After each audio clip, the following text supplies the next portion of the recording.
was usually Mike's show. These hosts, they're good friends of mine. They're my only friends. Man, has everyone had their fill of nationally publicized courtroom dramas? I am just champing at the bit for more of them. You know?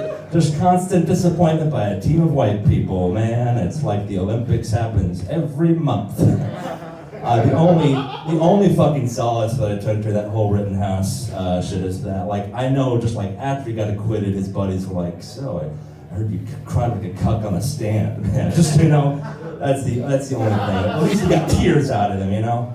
The fucking president, it's his birthday. It's fucking the worst birthday boy in the world. He said, oh, we have to respect the process, you know? We just have to respect the decision of the jury. Just on the premise that they're a jury, you know? No comment on the morality of it whatsoever. You know what I say to that, Mr. President? The jury can lick my butthole. The decision can kiss my fucking ass. That's how much respect I give it. There's some people that don't deserve the respect, you know, like the Unabomber. Sure, he was published in the Washington Post, but he's the Unabomber. He doesn't deserve your respect at all. Anyways, I also do light jokes too. My parents are divorced. They've been separated a long time. When they were married, this doesn't just read on my fucking face. When they were married, my mother was a little unhappy. She was bisexual, and she felt like a part of her life being unfulfilled. And she would constantly lobby to my dad to lobby for an open relationship or open marriage, because she had these loving relationships with women and pseudo-sexual, and my dad said no. You know, he didn't want to be cuckolded by a lesbian. He was, you know, kind of a virgin in the fucking 90s. Oh man, no, my dad's not a dork. I did get my bisexuality from my mother. That's a little hereditary, straight passed down. I've been on dates with men, dates with women. I found that my dates with men are a little more boring because men tend to have less going on in their lives, just as a general basis. You know, my women comic friends, they're getting booked, they're busy, they've got, you know, jobs and writing gigs. My men comic friends, they're down to hang at a moment's notice, you know, they're just doing drugs, or just, you know, hanging out in each other's apartments. My mom, she's a working witch, she has her own enterprise and business, she's busy reading people. My dad, he's a retiree, you know, he's just, all his time just goes towards me, you know. We were trying to set up a time to Zoom, and he said, can you do 7:30? It's like, Dad, you're not even asleep on the schedule, you know, you gotta put actions in your goddamn life.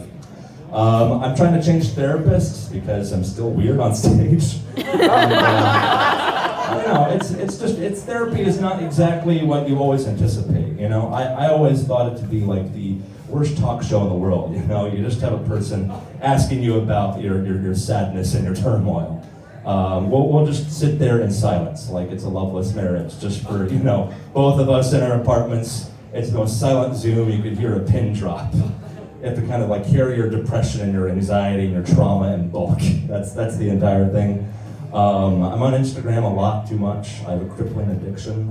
I have to go to AA for it, or I don't know, IA. And it's gotten to the point where it's influenced my dreams and my romantic life a little bit. I had a dream recently where I found that one of my crushes had voted in my Instagram poll. It was nice, you know, that's, usually you find your crush in a full-form situation, but there I just, oh man, they cared enough to decide what I want for dinner, that's so nice. Oh man, I just want a relationship like Romeo and Juliet had, but we're not underage, you know, people talk about Romeo and Juliet, but they forget that Romeo and Juliet were both 14 years old, you know? William Shakespeare was essentially the world's oldest child pornographer. Romeo and Juliet was the world's oldest child porn, and not even in the conventional sense like photos or videos, but it was child porn fan fiction, you know? He was just busy in the 1500s writing, you know, what teens do for sex. We're calling it classic literature, and it's just smut. It's just actual fucking the world's oldest smut. And what I'll close out on is I was getting dressed recently, and I came to a bit of a realization when I was putting my belt around my pants to keep my pants up. It was that I'd used this 6 or 7 years ago to take my own life. And eventually I just kind of went from wanting to take my own life to basically accepting that my life was going to be shitty as it is. That's what happens. That's essentially just putting your pants around your waist. All right, give it up for your host. Just trying to laugh in the show.